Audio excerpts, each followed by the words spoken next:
Tanya sama bos dulu Bu ya. Oh iya boleh.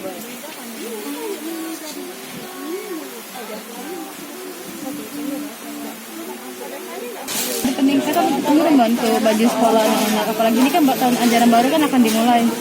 Tergantung Mbak, kalau di sini kan kalau di 16 tuh mendadak kayak itu raminya.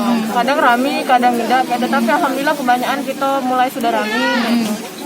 Berapa persen Mbak peningkatannya ada Mbak? Kalau sehari itu alhamdulillah kita hampir 90%. Setiap hari juga seperti itu. Kalau lebih rame itu hari Minggu, hampir 100%. Alhamdulillah. Yang balik dibandingkan dengan tahun sebelum ada pandemi COVID ini Mbak, di 2019 sama 2020 perbandingannya seperti apa nih Pak? Perbandingannya itu sangat turun banget. Kalau untuk pandemi ini sangat turun banget.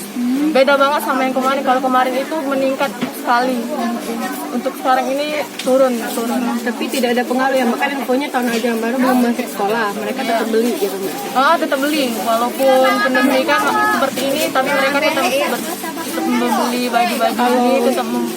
Kalau untuk persentase Mbak dari SD sampai SMA yang paling banyak dibeli itu seragam apa?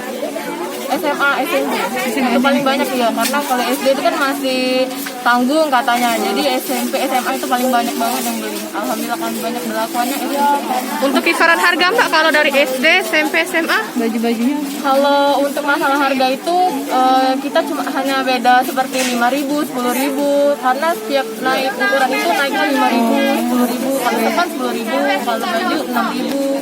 Beda size-nya beda lagi Mbak? Beda lagi, kalau semakin naik size semakin banyak harganya semakin naik. Mbak, ini kan lagi pandemi, adakah inovasi dari toko ini untuk buat face sale? Iya, ada Mbak jual-jual untuk sekolah-sekolah atau ada nggak? Iya, alhamdulillah kami tuh kalau ke setiap sekolah kami buat penawaran gitu.